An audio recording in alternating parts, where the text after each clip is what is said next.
when you finally saw Tobin score that goal and give you guys the lead? The first thought was great quick thinking from the restart and great calm finish. Great ball from Linz and great calm finish. It was, and then after that relief, credit to Houston. Thought they withheld a lot of chaos in the first half. I thought the way we came out was the way that we wanted to. The credit to our players for coming out on the front foot, keeping the game in their half, not letting Houston breathe, and creating a load of half looks. You know, we a little bit anxious tonight, a little bit urgent tonight, a little bit desperate to get that early goal and build off the early goal. But the way that we got on the front foot was outstanding against Houston. To be able to get in without conceding was credit to their players, their staff, and even in the second half, you know, they started to stretch us and cause us problems, and we hadn't got that second goal and the game was still alive.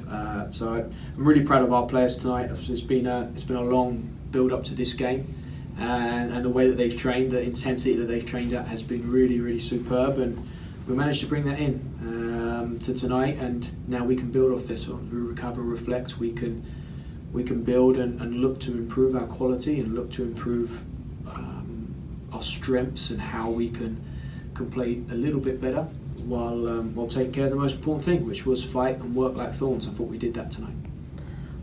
Obviously, you talked about a little bit more of a build-up for this game after that North Carolina loss, and you guys dominated in the first half, but you don't get the goal. What did you say to the players at halftime to be able to win the performance in the second half and get the goal? Yeah, well done. Another half like that. Because there were so many good things, but also,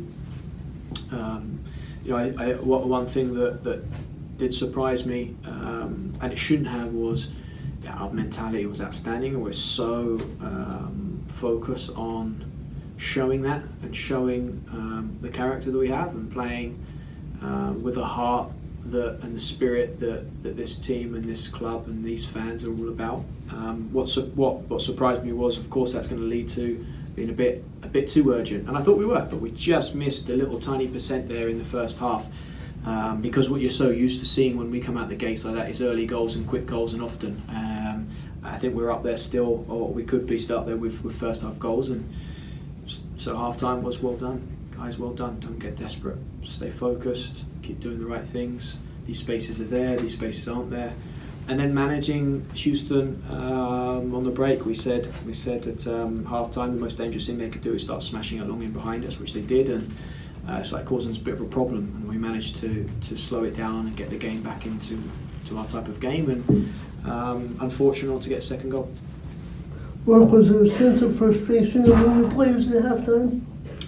No, I think there was a lot of positive energy, a lot of positive vibes, honestly.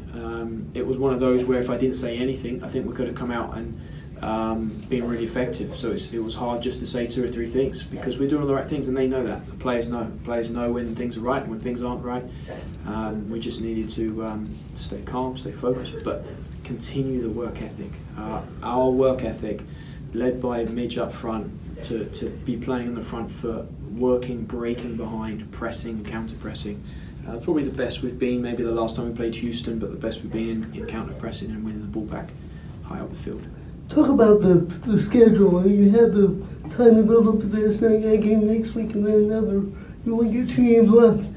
How do you strategize? You know, obviously every game's big, but building momentum with big breaks in there. Yeah, well, this will be a little bit of a more normal week. Yes, it's probably our build-up will be 1 day longer than normal, but yeah, we'll be able to recover, we'll be able to have a day off, we'll be able to reflect, learn, and aim to grow from this while then preparing for Seattle. Seattle now play midweek, so we have to be prepared for what our strengths are and make sure we're playing to the with regards to strategy, tactics, or individual players, playing to the strengths that suit our mentality right now and the aggression that we played with tonight, set up, and then obviously we have to review Seattle once they play midweek. So they play tonight, have a look at those 2 games as their last game, and be respectful of what they are, which is a really organised, well-coached team, very hard-working team with great individual talent that can hurt anyone. A couple nervy moments on the counter. Do you think it's hard when your team sees so much of the ball for them to be able to react quickly to quick attacks when those happen? I thought we handled counter-attack in the first half extremely well. I thought we in the first moment in the final third, our counter-press in to win it back, and if they broke that, our second wave was really good, and there was a couple of times where the back line had to deny. We talked about the space that we needed to be in as we were finishing our attack to help support that. And in the second half, Houston was smart. I think they won possession and tried to spin us and turn us around immediately. And our solution was to be able to make sure there weren't isolations when that happened. There's a lot of times Menges was chasing Daly or Sonnet was chasing Daly. We wanted support in and around the ball. So trying to stay compact was hard in the second half because of Houston being smart and trying to turn us around quickly in transition.